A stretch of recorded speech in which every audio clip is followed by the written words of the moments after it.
এই যে দেখছেন মিঠি ঝোড়ার নীলু, বলতে পারেন নীলাঞ্জনা। বাস্তবে শুধু অভিনয় নয়, নাচেও বেশ পটু।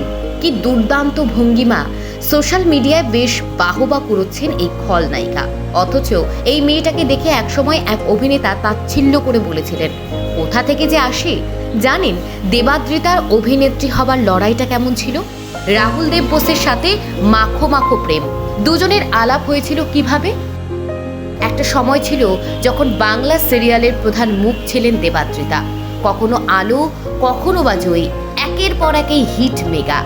আর আজ তিনি মিঠি ঝোড়ার খলনায়িকা। তবে এখন আর খলনায়িকা বলা যাবে না, নীলু অনেকটা বদলে গেছে। সে ভালো মানুষ হয়ে গেছে। তবে কিছুদিন আগেই খলনায়িকা হিসেবে পেয়েছেন অ্যাওয়ার্ড। যে নীলুর অভিনয় দেখে কিছুদিন আগে দর্শক নেগেটিভ কমেন্ট করত, এখন কিন্তু সেই নীলুকে দেখেই মানুষ পজিটিভ ভাবছে। জানেন দেবাদ্রিতা একটা সাক্ষাৎকারে বলেই দিয়েছিলেন তিনি নাচ ছাড়তে পারবেন না, নাচ নিয়ে পড়াশুনো চালিয়ে যাচ্ছেন। মিঠিজোড়া করতে করতে সিরিজ থেকে শুরু করে সিনেমার অফার পেয়েছিলেন, কিন্তু দেবাদ্রিতার ভাগ্যটা খারাপ, কন্ট্রাক্টে ছিলেন, তাই করতে পারেননি। তবে সিরিজে কাজ করার প্ল্যান আছে দেবাদ্রিতাকে, কিন্তু কম স্ট্রাগল করতে হয়নি। থিয়েটার থেকে অভিনয় জীবন শুরু। ইন্ডাস্ট্রিতে তো সবাই সমান নয়। এখনো দেবাদ্রিতার মনে আছে জয়ীর প্রথম দিকের শুটিংয়ের ঘটনা। একটা সংলাপ আটকে যাচ্ছিল, আর তখনই এক অভিনেতা দেবাদ্রিতাকে উদ্দেশ্য করে বলেছিলেন, কোথা থেকে এরা আসে কে জানে, কিছু পারে না। সেদিন ভীষণ কষ্ট পেয়েছিলেন অভিনেত্রী। তখন থেকেই মনে একটা জেদ চেপেছিল।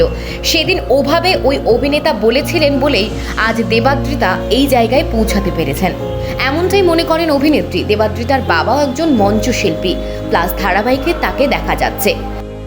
আর যদি বলা হয় রাহুল দেব বোসের সঙ্গে দেবাদ্রিতার প্রেমের শুরু কিভাবে, তাহলে আলোর ঠিকানায় দুজনে একসাথেই কাজ করতেন। শুটিংয়ের মাঝে রাহুলের সঙ্গে গল্প থেকে আড্ডা, তারপর সেখান থেকেই বন্ধুত্ব এবং প্রেম। আচ্ছা বলুন তো, জয়ী ধারাবাহিকে দেবাদ্রিতার বিপরীতে কোন অভিনেতাকে দেখা গিয়েছিল?